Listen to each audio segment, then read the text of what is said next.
Yesterday afternoon, I was briefed on the latest data that shows the virus spreading more rapidly in London, the southeast and the east of England than would be expected, given the tough restrictions that are already in place. And I also received an explanation for why the virus is spreading more rapidly in these areas. It seems that the spread is now being driven by the new variant of the virus, which we spoke about earlier this week and learned about earlier this week. Our advisory group on new and emerging respiratory virus threats, NERVTAG, has spent the last few days analysing this new variant. There's no evidence that it causes more severe illness or higher mortality, but it does appear to be passed on significantly more easily. NERVTAG's early analysis suggests the new variant could increase the R by 0.4 or more, and although there's considerable uncertainty, it may be up to 70% more transmissible than the old variant, the original version of the disease. This is early data and it's subject to review, but it's the best that we have at the moment, and we have to act on information as we have it, because this is now spreading very fast. The UK has by far the best genomic sequencing ability in the world, which means we're better able to identify new strains like this than any other country. The Chief Medical Officer last night submitted our findings so far to the World Health Organization, and will continue to be totally transparent with our global partners. There's still much that we don't know. While we're fairly certain the variant is transmitted more quickly, there's no evidence to suggest it is more lethal or causes more severe illness. Equally, there's no evidence to suggest the vaccine will be any less effective against the new variant. Our experts will continue their work to improve our understanding as fast as we can. So we're learning about it as we go, but we already know enough, more than enough, to be sure that we must act now. So I met ministers on the COVID Operations Committee last night, and again first thing this morning. Cabinet met at lunchtime to agree the following actions. First, we will introduce new restrictions in the most affected areas, specifically those parts of London, the southeast and the east of England, which are currently in Tier 3. These areas will enter a new Tier 4, which will be broadly equivalent to the national restrictions which were in place in England in November. That means residents in those areas must stay at home, apart from limited exemptions set out in law. Non-essential retail, indoor gyms and leisure facilities and personal care services must close.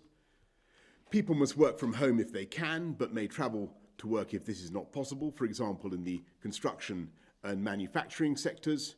People should not enter or leave Tier 4 areas, and Tier 4 residents must not stay overnight away from home. Individuals can only meet one person from another household in an outdoor public space. Unlike the November national restrictions, communal worship can continue to take place in Tier 4 areas, and these measures will take effect from tomorrow morning. All tiers will continue to be regularly reviewed in line with the approach previously set out, with the next formal review taking place on the 30th of December. Second, we're issuing new advice on travel. Although the new variant is concentrated in Tier 4 areas, it is nonetheless present at lower levels around the country. So we're asking everyone in all tiers to stay local. People should carefully consider whether they need to travel abroad, and they should follow the rules in their tier. Those in Tier 4 areas will not be permitted to travel abroad, apart from limited exceptions such as for work purposes.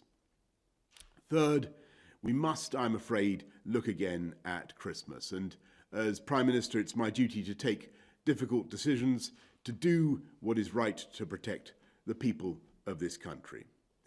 Given the early evidence we have on this new variant of the virus, the potential risk it poses, it is with a very heavy heart, I must tell you, we cannot continue with Christmas as planned.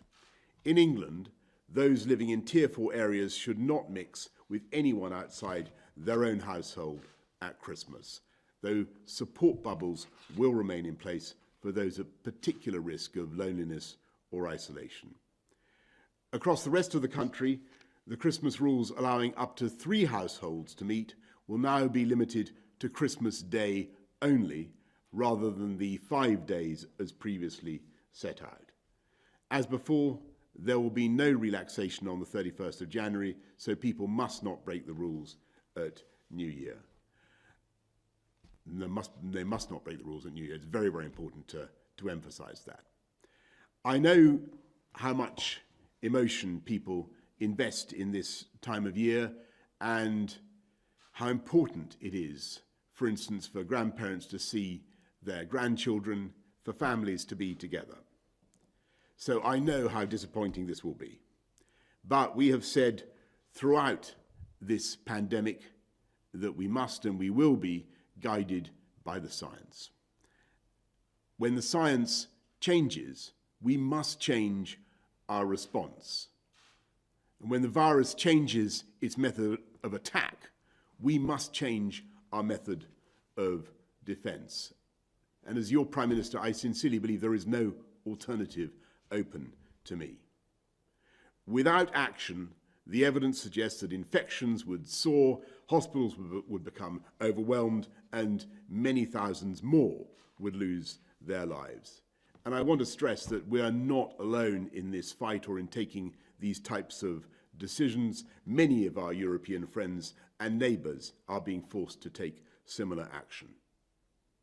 We're working closely with the devolved administrations to protect people in every part of the UK. And of course, there is now real hope that we will soon be rid of this virus. And that prospect is growing with every day that passes and every vaccine dose that is administered. As you know, the UK was the first country in the Western world to start using a clinically approved vaccine. And so please, if the NHS contacts you, then get your vaccine and join the 350,000 people across the UK who have already had their first dose. Yes, Christmas this year will be different, very different, but we must be realistic. We're sacrificing the chance to see our loved ones this Christmas so we have a better chance of protecting their lives so that we can see them at future Christmases.